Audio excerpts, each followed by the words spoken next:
Jeffrey Blake for FlopTurnRiver.com. I'm doing another 1-2 video here. I just actually sat down at the table, so I don't really have much information other than my poker tracker stats on all of these people. I'm definitely not going to be calling out of position Queen 6. Even if I had gotten to see for free, I'd just check fold on this kind of a flop. There's no real way I can make any amount of money. No hands calling me down that doesn't have me beat very often. Right now I'm actually just playing this one table, so I don't have anything that I'll even be dragging over to spice things up. What you see here is what you get. So I don't know, if things go too slowly, then I'll definitely pull some other information in it.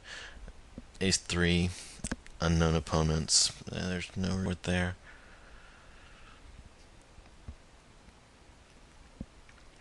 Okay.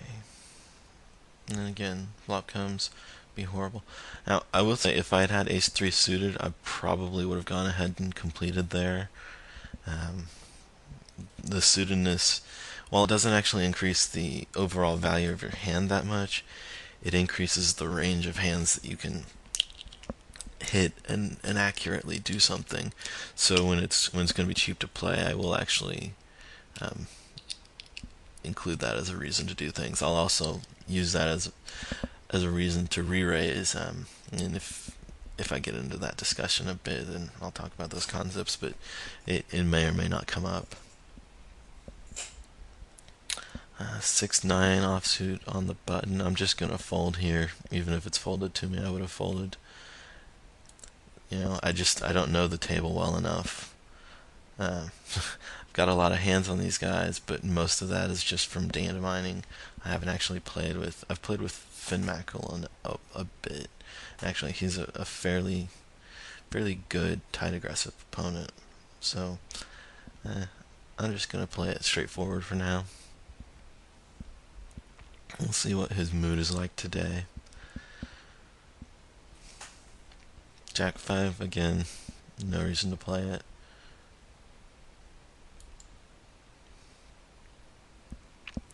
I haven't talked about it before, so I'll go ahead and throw it in now. What the different statistics I have up here are.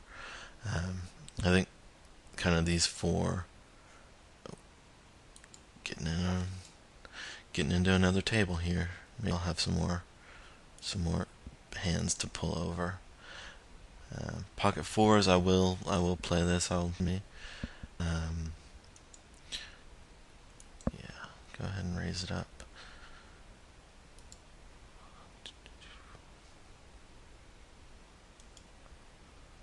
Okay, we're against one opponent that's playing like every hand. We're gonna go ahead and see about that for sure. And he goes away. That's a good result. Not quite as good as us hitting our set and stacking him, but you know.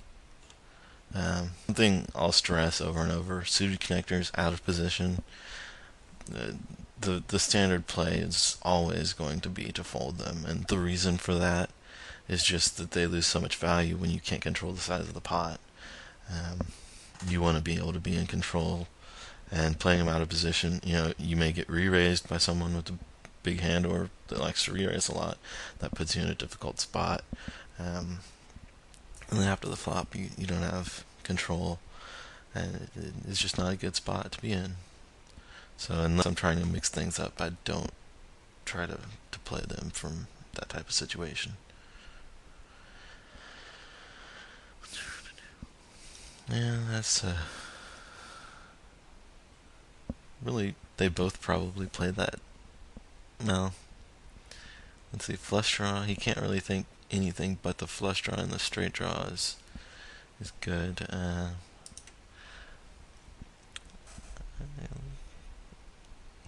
With the flush draw and the straight draw together there, the gut shot, he's got to think that he's, what, 30-40%? It wasn't really that bad stacking off there. It was a bit of an overbet, and he's only getting called by 2 pair plus hands. So any hand that calls him, I think, is going to have a redraw to the full house. But I don't think it was horrible. He had a pretty big draw there. I started to talk about it before.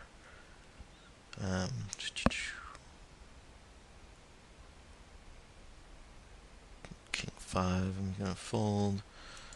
Actually, I'll pull this hand up here. I've got ace queen in the small blind. I am going to raise it up. I got onto another table. I don't know if I announced that or not. We'll raise it up, see what happens. Looks like we're playing against another really loose opponent. He calls us in, we hit top pair. That's a great flop for us. We're going to go ahead and c-bet. And I don't know anything about how this guy plays, but I can't imagine that I'm letting go here ever. Just because he's playing so many hands right now. Pull that back down. Ace rag, it's normally pretty playable, but just because we've got such a loose player here, I'm going to let it go even though I'm on the button. I probably would have had to continue on the flop there, and that wouldn't have been a good spot.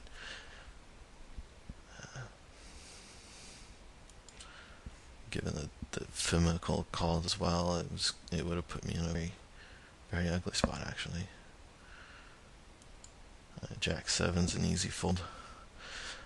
So what I started talking about with the statistics I'm showing, these four are the standard ones. We've got a percentage of hands played, we have percentage of hands raised, then we've got overall aggression factor, and then finally the last thing in this little block is the number of hands that's over.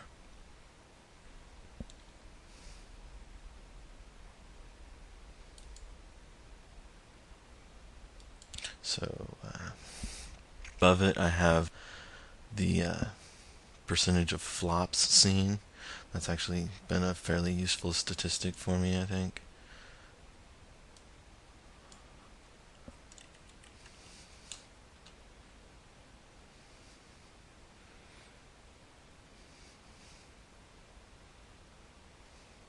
And then over in this column I have street by street aggression.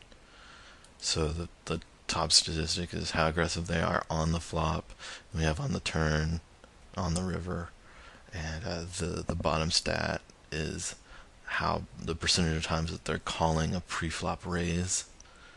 I think I said that this was percentage of times they're calling and seeing a flop. What I meant was percentage of times they're calling after the flop, like a continuation bet type of situation. So for me, that number is pretty low. Actually, both numbers, the continuation bet calling and the calling of pre-flop raise, pretty low. Of course, I'm going to raise it up with the ace-queen suited, even though I'm out of position, because it's a strong hand. And I'll actually be in position against our loose player, so that is something that's in our favor at least.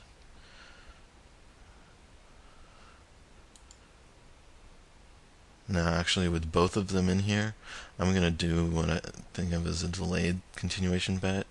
Just check here and bet the turn. If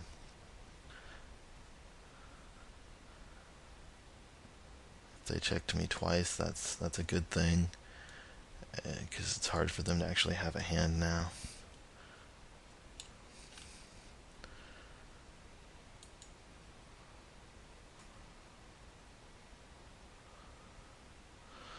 Alrighty, so he check called. I'm actually putting him on kind of a mid pair or a flush draw. And he's thinking that I totally missed.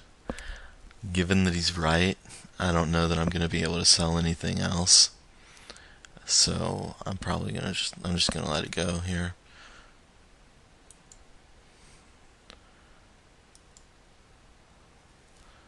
Go ahead and get my chips back.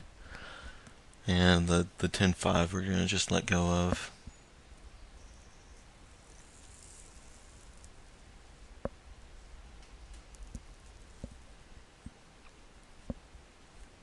Especially to a raise and a re-raise.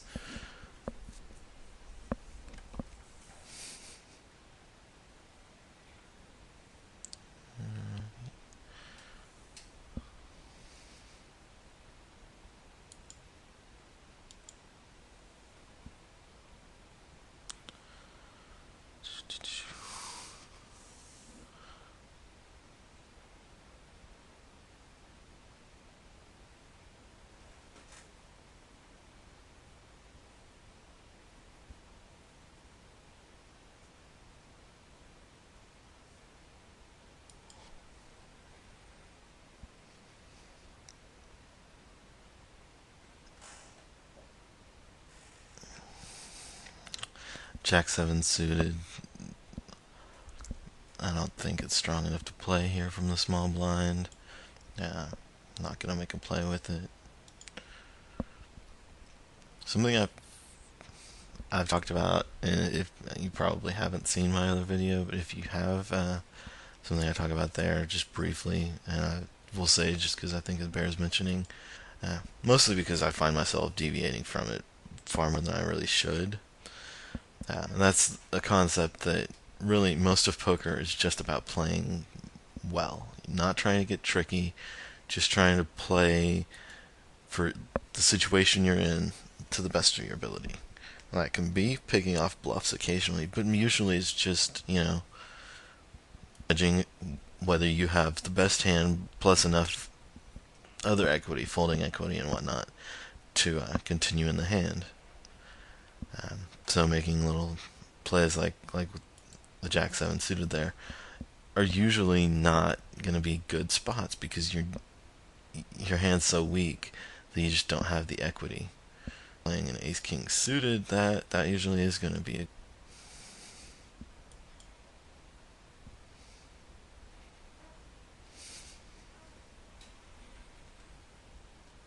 from one of the better players. And then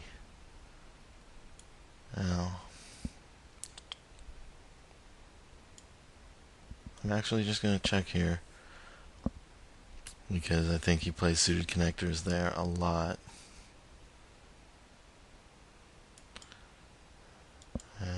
I'll check again, and I'm just going to give it up. I played this really weak, but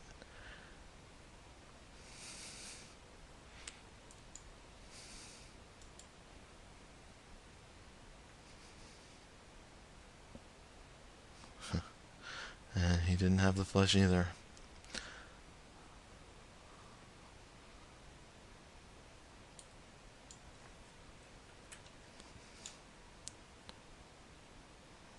Go ahead and bet my fours again.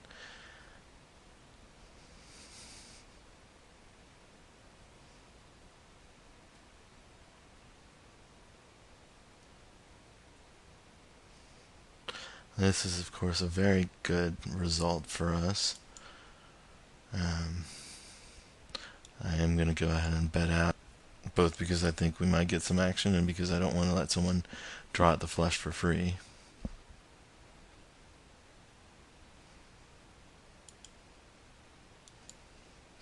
We didn't get the action we wanted. That's okay.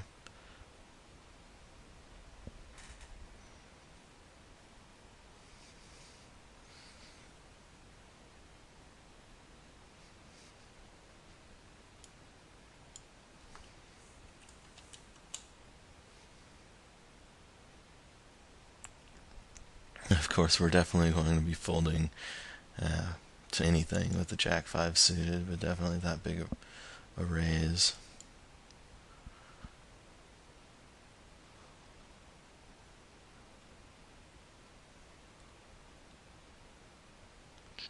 The King 10, I think it's just strong enough that we'll go ahead and complete with it.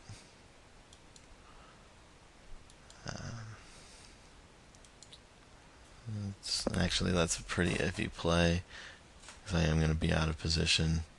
I'm going to check here.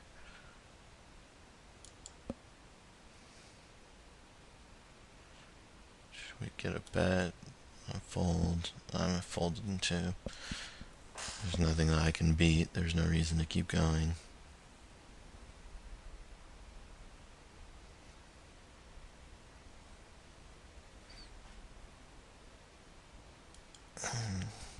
Jack 5 on the button, also no good.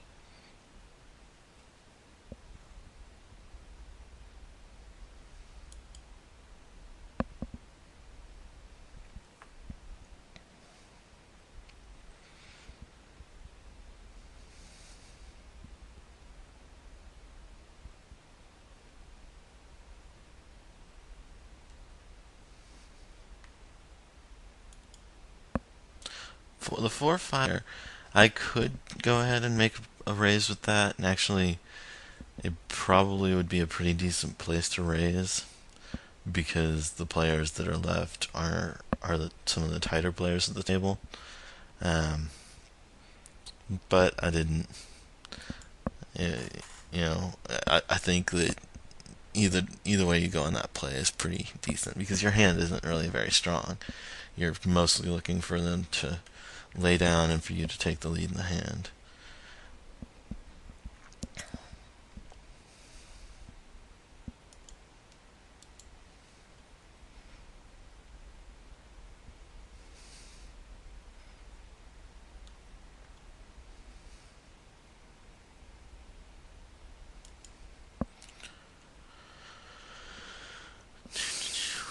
Okay.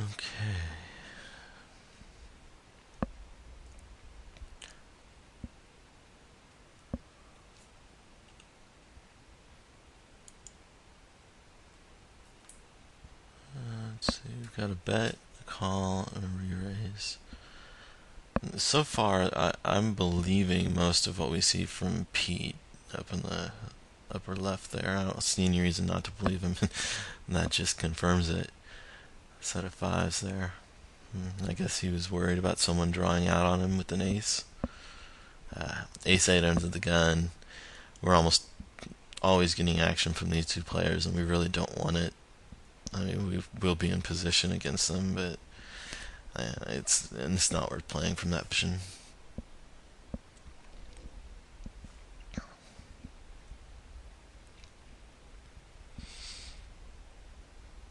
Ace-10 I would consider kind of marginal there a lot of the time. I mean, it's strong enough to play, but running into a set of jacks is not what you'd want in any situation, unless you have a set of kings.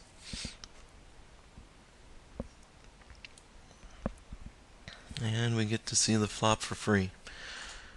I'm going to go ahead and take my free flop, and then I get to play my top pair with a small bet. I'm actually just going to call here, because I think you can be on a draw and make that play a lot of times. And I don't actually, I want to evaluate on the turn. Here he's bet bigger, and I'm going to go ahead and actually raise it up just a bit.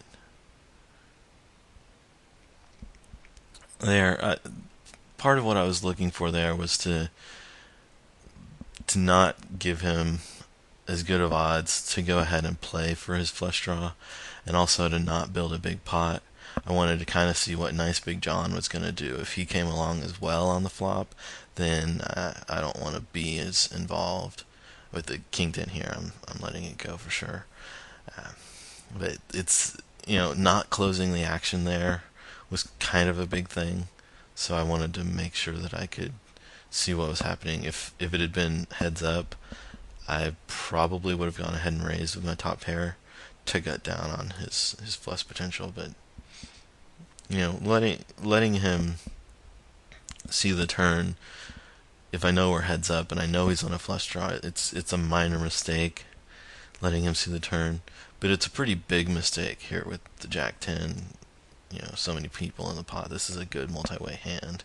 Be better if it was suited, but you can't take everything. This isn't actually a wonderful flop for us because we only hit top pair. Someone could have queen jack, king jack, ace jack pretty easily. Pete, we don't have any reason to disbelieve him yet, so he could very easily have, he could be playing a pre-flop.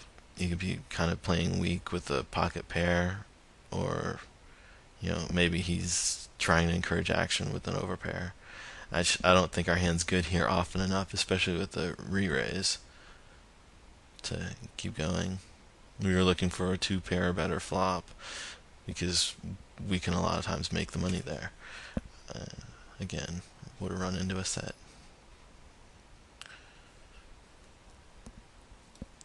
It's always nice when your opponents show you what they have, so you can know, oh, I made the right decision here.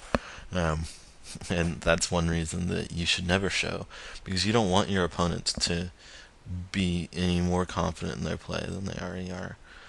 The best type of opponent to play against is someone who's scared, because they'll lay down to you a lot more often.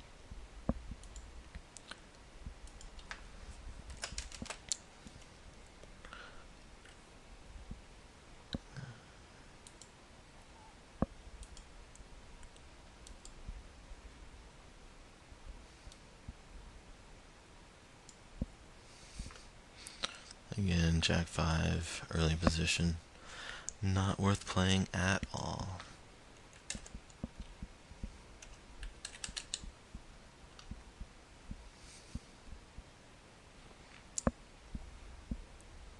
Here I've got a queen 4.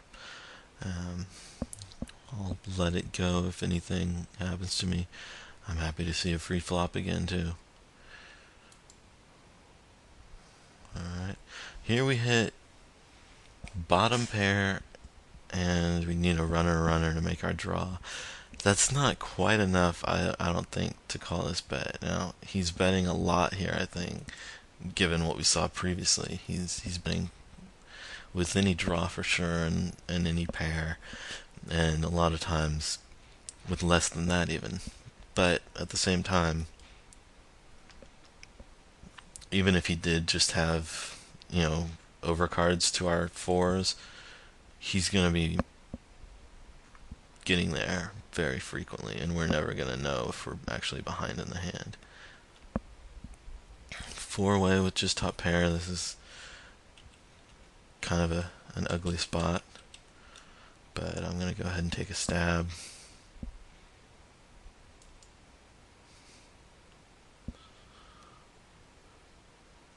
Okay, we just got a call from one person. It was our calling station, who we have seen re-raises with big hands. So I'm going to go ahead and bet again. Hope he didn't call with like a suited ace. And this time he lets it go. He may have thought that we had the ace there. He may just have decided that his flush draw wasn't worth chasing after all.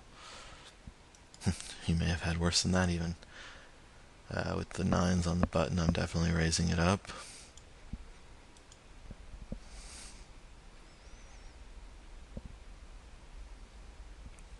And he doesn't come along with us. That's kind of interesting. I wonder if he's starting to give us some respect.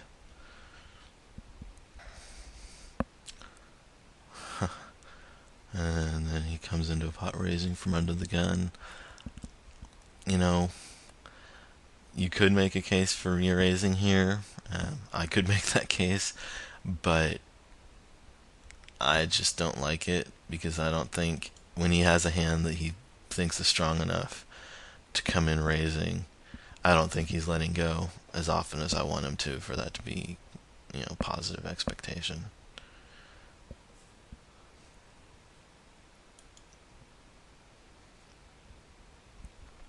King 6 is trash.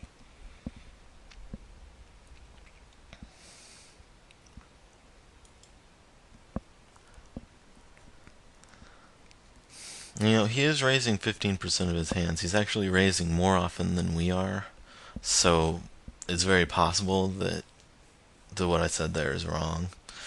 But I still think that he's going with it a lot of the time when he has a hand that he thinks is worth raising.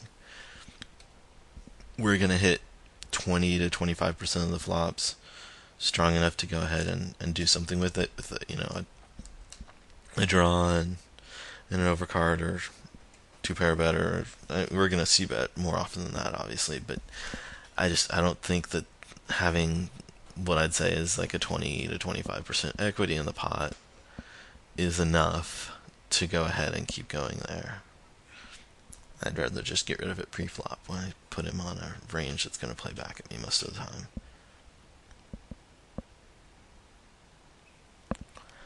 This would be interesting to see. I have a hard time thinking this Fimmicule is doing this with nothing. He's very possibly doing it with a pair and a flush draw, or a pair and a straight draw. Ah, two pair versus a set. I was completely wrong. That has to feel really, really nasty for Fimmicule.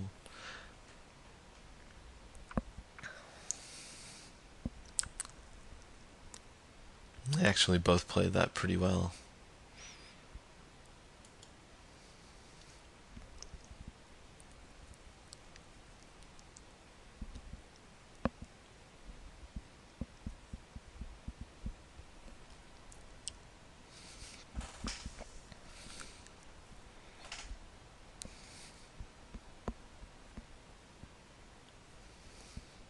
Now the ace-7 suited here.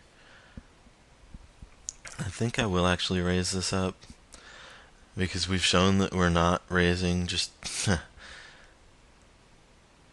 Okay, well, okay, so we're going to be in position here, but he's not. I'll let this one go. He hasn't raised any of the limps previously. I was really tempted to re-raise him there, however. And the reason being, of course, not the strength of my hand, but that we would have position on him post-flop, that we haven't made plays like that at all, and again, that we're going to hit a number of flops. I think we get folds fairly frequently, and we get we get folds fairly frequently, and we can continue with the hand and hit it often enough that it's probably okay. Now I'm kind of happy that we didn't do that. Sixes. No, I'm not. I don't think Nice Big John would continue if we'd re-raised. That would have actually turned out well for us if we had seen it through to the river with where we hit two pair. But I don't mind the fold. It's good to know that he's. I mean, that's not a super wide range of raising, I guess. He's still within the 11%, but it's good to know that he actually had a reasonable hand there, in fact, so we can know in the future that he will be doing that with reasonable hands. I still say next time I probably will try to do the re-raise play, just see how it goes. If there's a next time, probably won't get that far in this video. Alrighty. Here, I'm definitely just letting that go. There's no situational reason that he'd be making that raise. I only think that he's doing it with actually having a hand.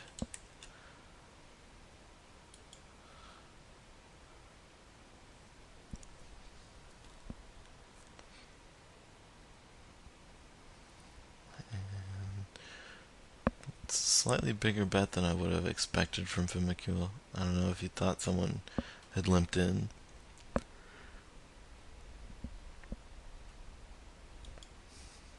Of course, we're letting go of the deuce-9.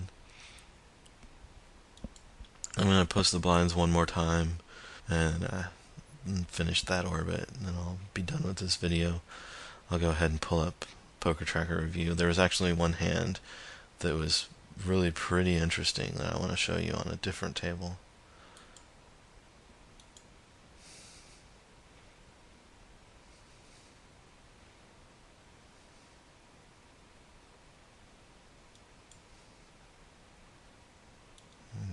fact, I'll go ahead. I've got an interesting situation here.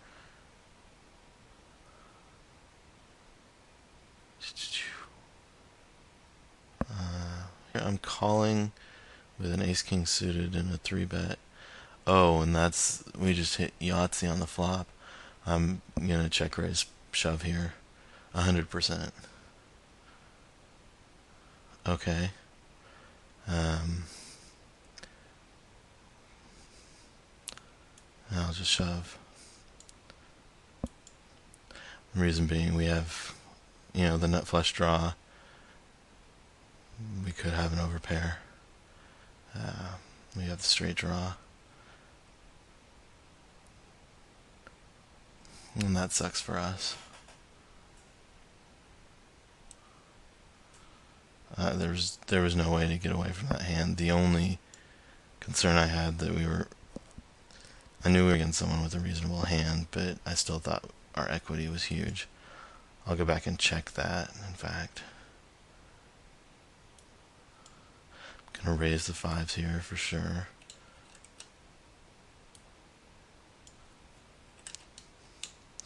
A little bit bigger because we're going to be out of position when he calls.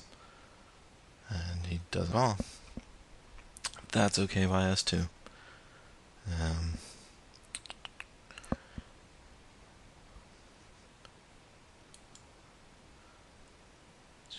I'm definitely going to be folding an 8-3 suited. So going back to that, well, I'll talk about it in the review that I'm going to do when we're done with this orbit. I have to decide. I'm not. That was a good time to have that hand happen because it's something I'm gonna have to mull over a little bit.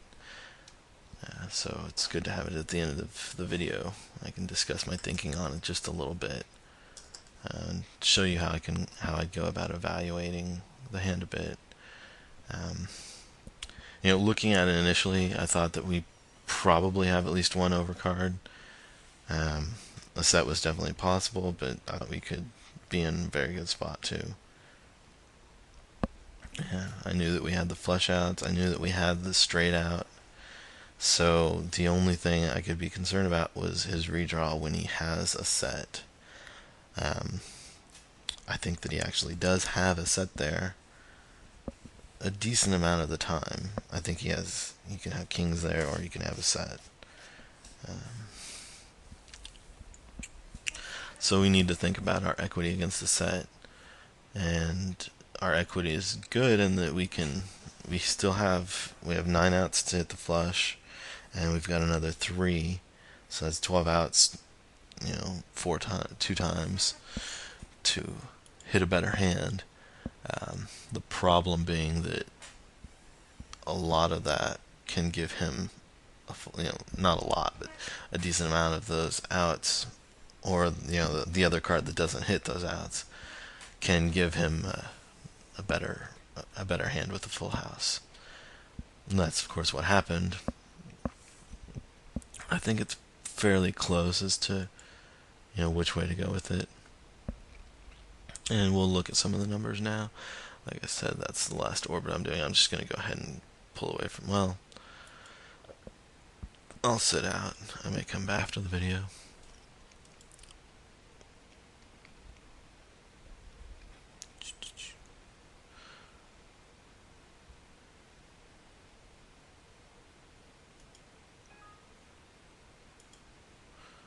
Sorry about that beep if you heard it. That was Poker Tracker telling me that it couldn't move my hand history because obviously the table's still open. Give me just a second here. It was actually not a great session results-wise, but that's okay. The hands that I lost money on were reasonable hands. So pull this into view. So what we're looking at, first of all, we lost a little bit over a buy-in. It's not great by any means. Pull this down a little bit. What I like to do when I'm evaluating my play is when I'm evaluating my session, is to look at the biggest pots that I won.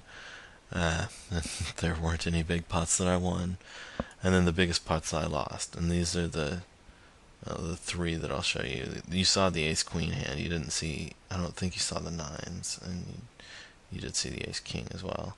So I'll go ahead. I pull up the history for that, and actually, I'm going to do something I haven't done that often. I generally will just look over this and decide if I think that, things were right. I'm going to pull in PokerStove, because I'm really interested in this hand. So I'm going to pull PokerStove in. We're going to plug in our hand. We had the ace-king of clubs. And we'll put in the board.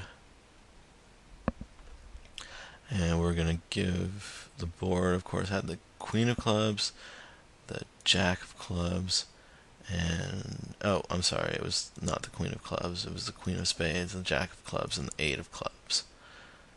So we go ahead and plug that in.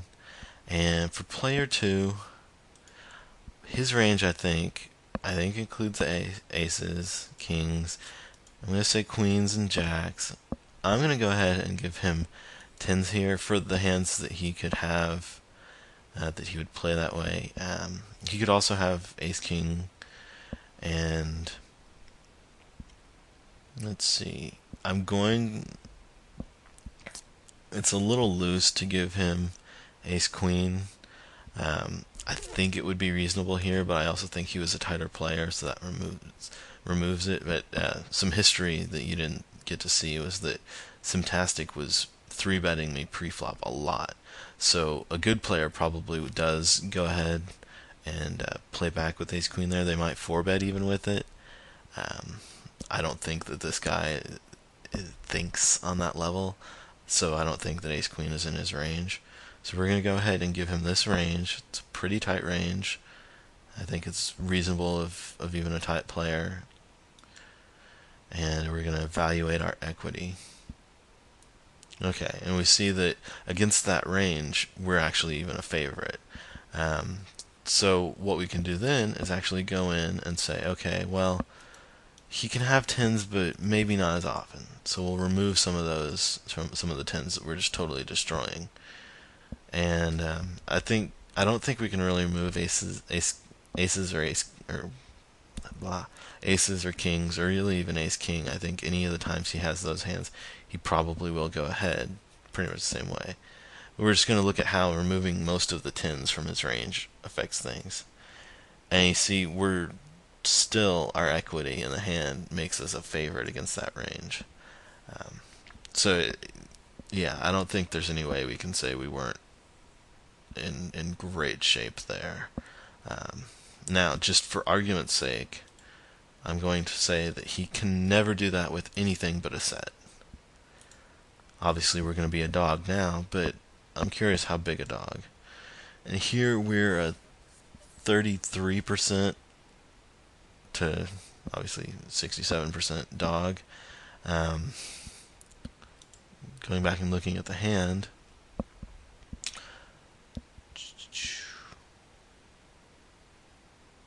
I don't think if we had just, I think that we played it right.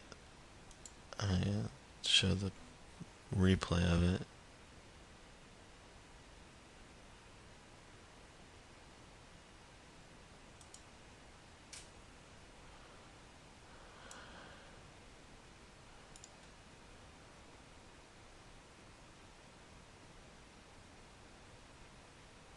Okay, so pre-flop, of course, we're a coin flip.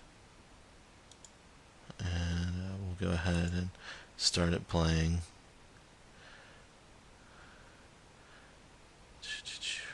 You didn't see this part of the hand. I'm going to check what Poker Tracker says our equity is once the flop has come. God, that's slow. I haven't used the replayer here that often. I'm going to check what it says our winning percentage is. See how that compares with what we saw. And yeah, it says the same thing. But again, he can have so much wider range there that I think this play is fine, even with a really tight range that you could have